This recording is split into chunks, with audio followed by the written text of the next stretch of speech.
Sigiriya is one of Sri Lanka's most famous historical monuments. Residents call this ancient palace and fortress complex the eighth wonder of the world, and it has significant archaeology and attracts thousands of tourists annually. This is probably the most visited tourist destination in Sri Lanka.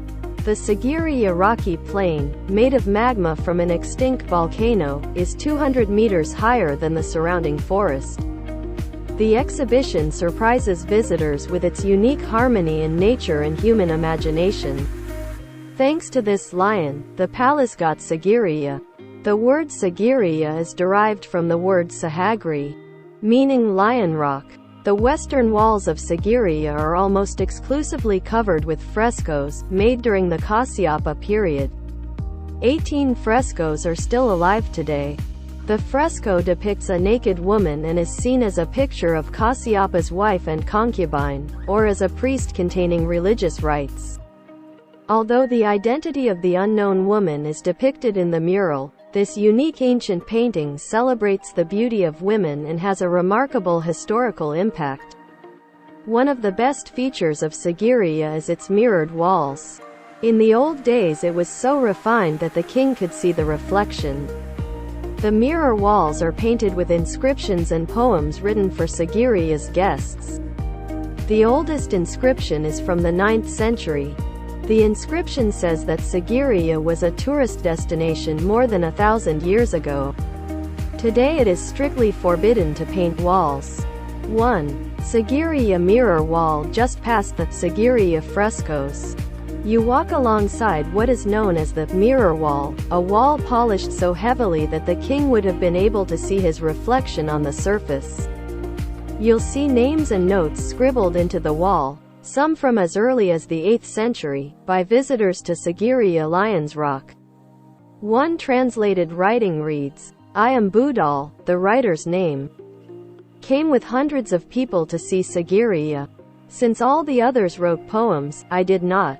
Some things never change. Further graffiti nowadays is strictly banned in order to protect these ancient writings. 2. Sigiriya Lion's Paw at the northern end of the Sigiriya Lion Rock. A narrow pathway emerges onto the large platform from which the site derives its name. Sigiriya, from Sinha Giri, means Lion's Rock. H.C.P. Bell, the British archaeologist responsible for an enormous amount of archaeology in Sri Lanka, found the two enormous lion paws when excavating in 1898.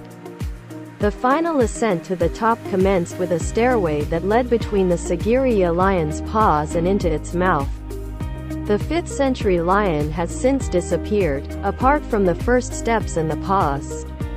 Reaching the top means clambering up across a series of metal stairs, but you can still see the original grooves and steps cut into the Sigiriya Lion Rock. 3. Sigiriya frescoes. After passing the gardens, you'll approach a staircase which slowly winds its way up Sigiriya Lion Rock. One section of the staircase will allow you to view some of the ancient frescoes painted on the Sigiriya cave walls. These paintings are similar to those of the Anuradhapura period but have a distinct style in the way the lines and shadows are drawn. To add to how impressive these ancient Sigiriya paintings are, it's believed that the original paintings would have covered the entire face of Sigiriya Lion's Rock, an area 140 meters long and 40 meters high.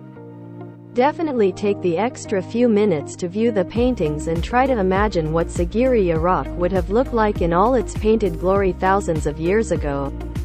As John Still suggested in 1907, the whole face of the hill appears to have been a gigantic picture gallery, the largest picture in the world perhaps. 4. Sigiriya Boulder Gardens. As you enter Sigiriya Lion's Rock, you'll first walk through a series of beautiful gardens as you make your way to the towering Lion's Rock ahead.